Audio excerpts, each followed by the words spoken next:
El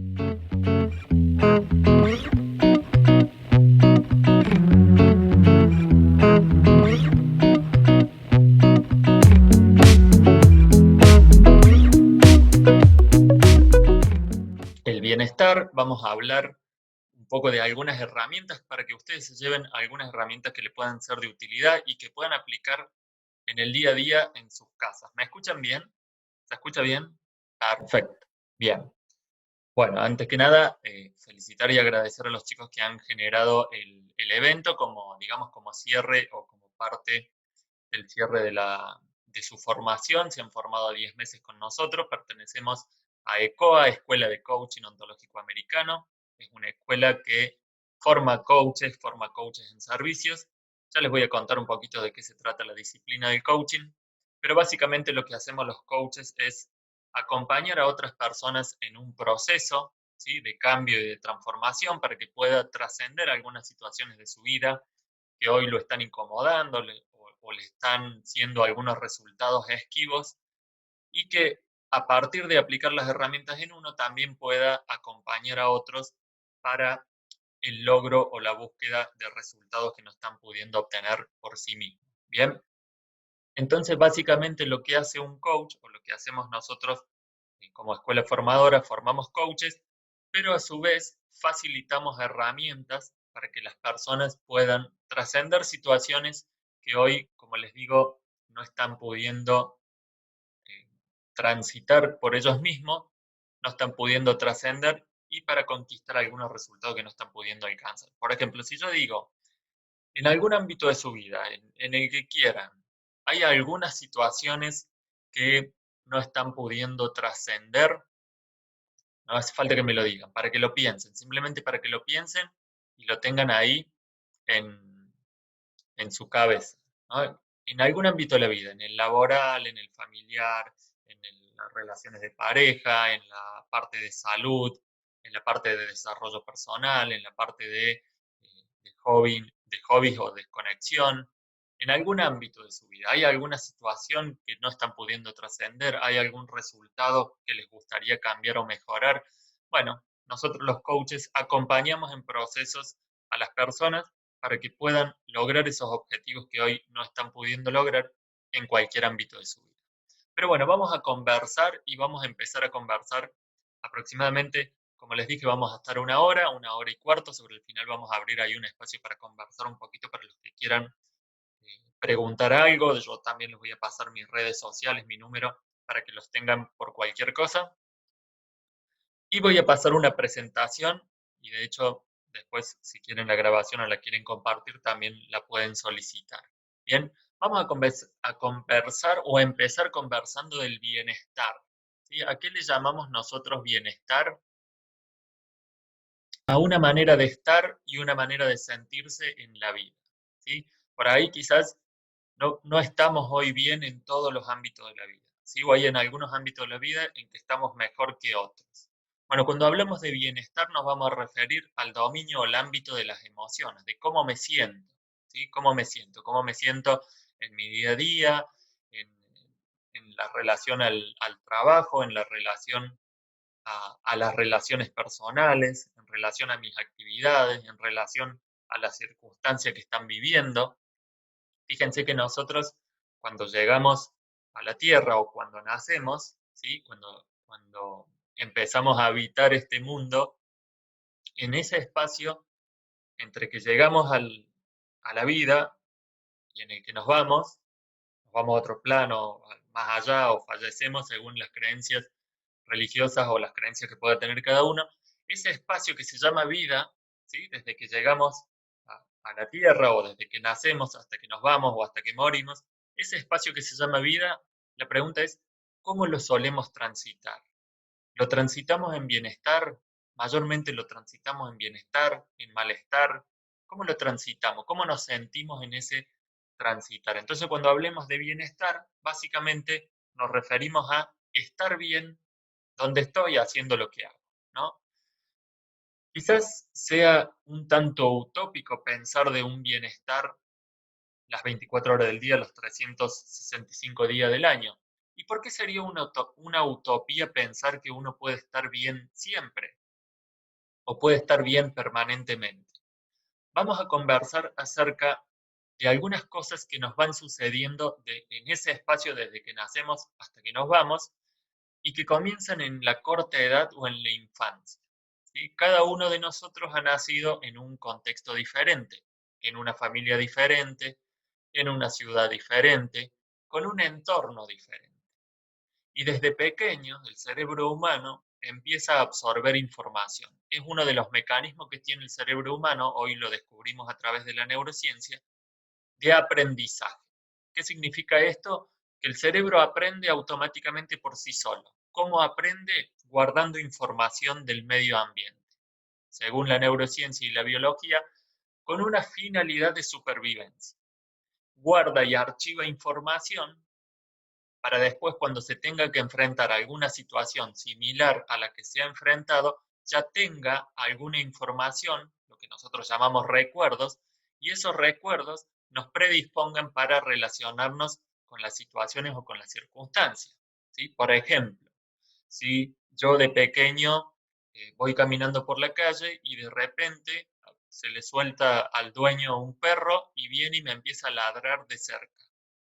Mi cerebro absorbe esa información, esos estímulos que vienen de afuera, desde la imagen, el animal, el perro, desde el sonido, el ladrido, ¿sí? Desde la emoción aparece el miedo, y el miedo me predispone a mí para huir, para salir corriendo, para atacar, para defenderme, y eso es un recuerdo que se graba o se guarda en mi memoria. Entonces, probablemente la próxima vez que ese mismo estímulo o un estímulo similar llegue a mi cerebro por mis sentidos, escucho a un perro ladrar o veo un perro que se suelta de la correa de su dueño o veo a un perro que se me acerca, probablemente aparezca automáticamente la emocionalidad del miedo. Y así sucede con cada situación que vamos viviendo en nuestra vida. De hecho, tenemos muchísimos recuerdos, lo que por ahí la psicología o otras, o desde otros paradigmas que se estudia el ser humano llaman lo que son, por ejemplo, las circunstancias, las emociones, los recuerdos, ¿sí? Tenemos una serie de información guardada, lo que la psicología básicamente llama el inconsciente. Eso que nosotros llamamos inconsciente en realidad es información guardada que está guardada en un lugar de nuestro cerebro y que nosotros no la traemos al presente o a la conciencia constantemente. Sí viene a nuestro presente cuando aparece un estímulo externo en el presente del exterior y activa esos recuerdos que están en mi memoria. ¿Sí? Por ejemplo, si mi primera experiencia, aquellos que han volado en avión alguna vez, si mi primera experiencia que volé en un avión es traumática, la próxima vez que me tenga que enfrentar a una situación que tenga que ver con un vuelo en un avión, probablemente me genere cierta incertidumbre, cierto miedo, dado la experiencia que tenía anteriormente. Bien, entonces, nuestro cerebro, desde que nacemos, en edades tempranas y durante toda nuestra vida, va absorbiendo información, ¿sí? Mucha más información de manera inconsciente que de manera consciente. Nosotros siempre creímos que aprendíamos cuando íbamos a la escuela, ¿no? Cuando íbamos a la escuela nos enseñaban una lección, leíamos un libro, memorizábamos, guardábamos información para después traerla nuevamente. Y resulta que hoy la neurociencia y la tecnología con los avances nos muestra que aprendemos automáticamente, que nuestros antepasados, ¿sí? Nuestros antepasados de nuestra especie, ya aprendían automáticamente. Porque como no tenían la capacidad de razonar o no tenían desarrollado lo que es la parte del cerebro del lóbulo frontal, lo que, lo que llamamos hoy la parte cognitiva, lo que nos da la capacidad del lenguaje, lo que nos da la capacidad de reflexionar, la que nos da la capacidad de proyectar presente, pasado y futuro. Nuestros antepasados no tenían esa capacidad, porque la parte del cerebro que tenían desarrollada era la parte del cerebro reptílico y el cerebro, el, el límbico, ¿no? Que tiene que ver con el instinto, según la neurociencia, y con las emociones. Éramos, por llamarlo de alguna manera, más animales, más reactivos, ¿sí? Más instintivos, más de supervivencia. Si nuestro cerebro detectaba peligro de muerte, atacaba, huía o nos preparaba a nosotros para reaccionar como los animales. Con el avance y la evolución de la especie, se empieza a desarrollar otra parte del cerebro que tiene acceso y puede controlar a esas otras partes automáticas, ¿sí? Y nosotros empezamos a creer de que aprendíamos desde Ujú. esa posibilidad, ¿no? De tener acceso, por ejemplo, a la lectura, memorizar y traer los recuerdos, eh, por ejemplo, en una lección, ¿no? Yo estaba en casa estudiando, leía el libro, repetía, tomaba apuntes y después cuando iba a la escuela daba la lección y traía esos recuerdos que habían quedado guardados en algún lugar de mi cerebro. Bueno, eso el cerebro lo hace y lo hacía desde hace mucho tiempo atrás. Por eso, hoy, cuando nos conocemos a alguna persona por primera vez o nos enfrentamos a alguna situación, me genera cierta emocionalidad. Si conozco una persona por primera vez y siento como un malestar que no me cae bien. Pero si no lo he visto nunca, ¿cómo explicamos entonces que me cae mal o que no me cae bien una persona si no la he visto nunca, si no sé quién es ni cómo es?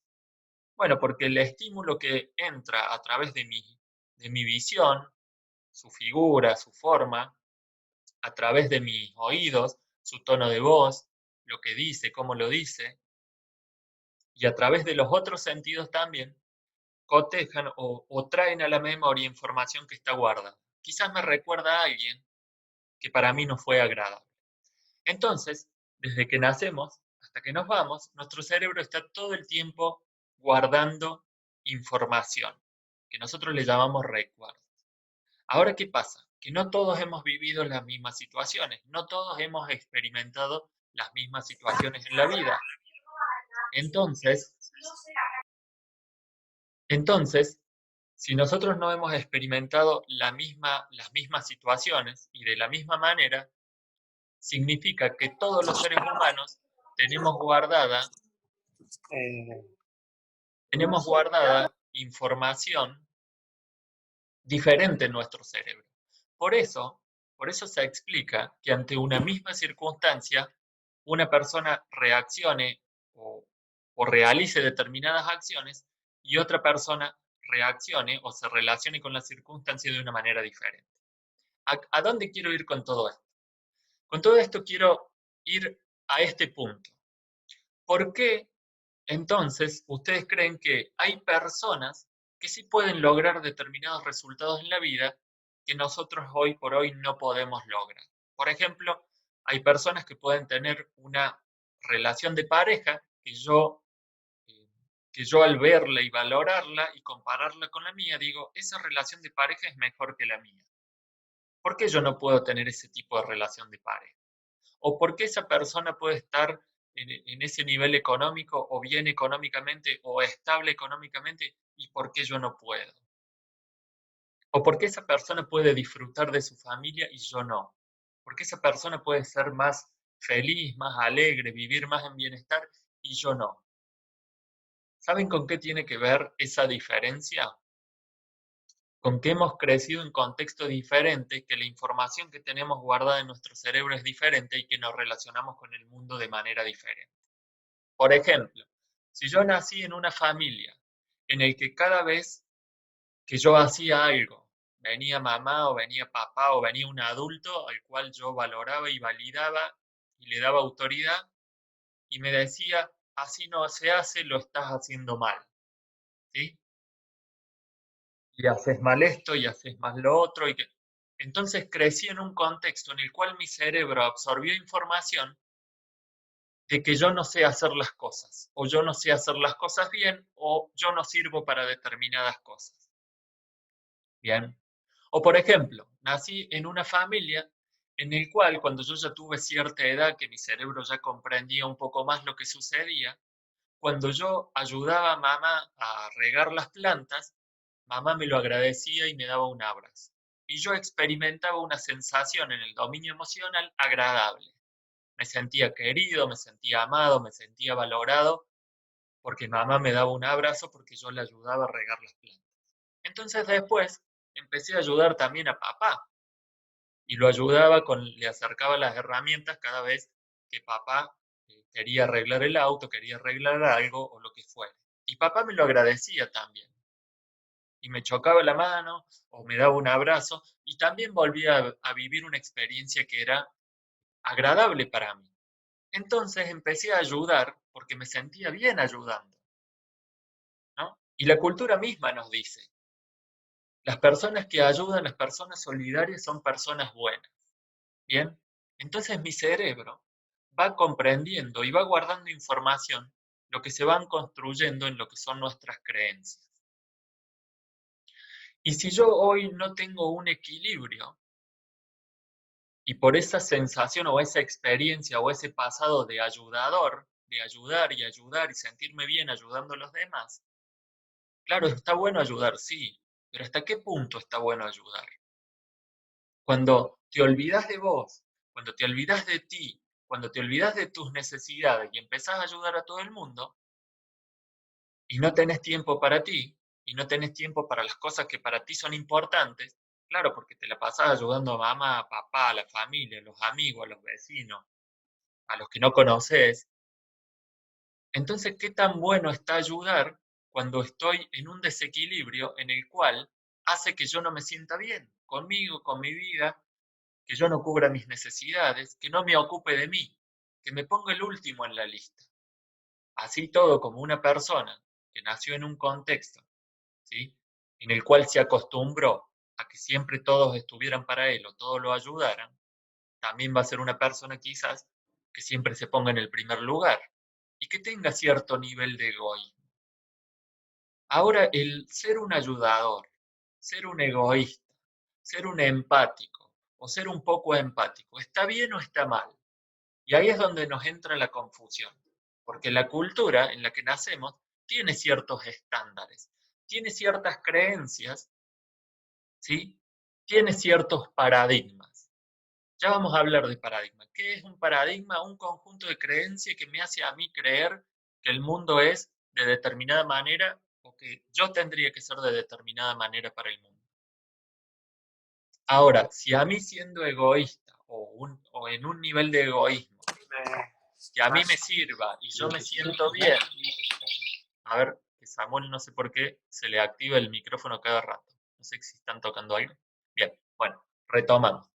Entonces, yo digo, claro, la cultura me dice ayudar está bien, y yo me crecí en un contexto en el cual ayudaba y me sentía bien, pero hoy no estoy equilibrado y termino ayudando a todo el mundo y no me tomo a mí en cuenta o a mis necesidades en cuenta. Entonces, ¿qué también me hace a mí ayudar? Vamos a hablar, ¿sí?, en líneas generales de algunos paradigmas que nosotros tenemos y creemos porque lo construimos y lo absorbimos de la cultura, que a veces nos alejan del bienestar, que a veces nos juegan en contra. Claro, porque a priori yo digo, ayudar está bien, ser solidario está bien, sí, la cultura nos enseña que sí, y a mí me parece fantástico las personas que ayudan a otras. Ahora, cuando yo me voy a un extremo en el cual me olvido de mí por ayudar a todo el mundo, ¿qué también me va a hacer a mí? ¿Qué tan buena oferta voy a hacer yo para los otros si yo no me ocupo de mis necesidades? Por ese afán de querer ayudar y que me hace sentir bien. Incluso hasta podría ser contraproducente en el sistema o en el grupo o en la familia o en mi entorno. Porque también desde el ayudar desmedidamente estoy coartando un espacio de aprendizaje para los otros.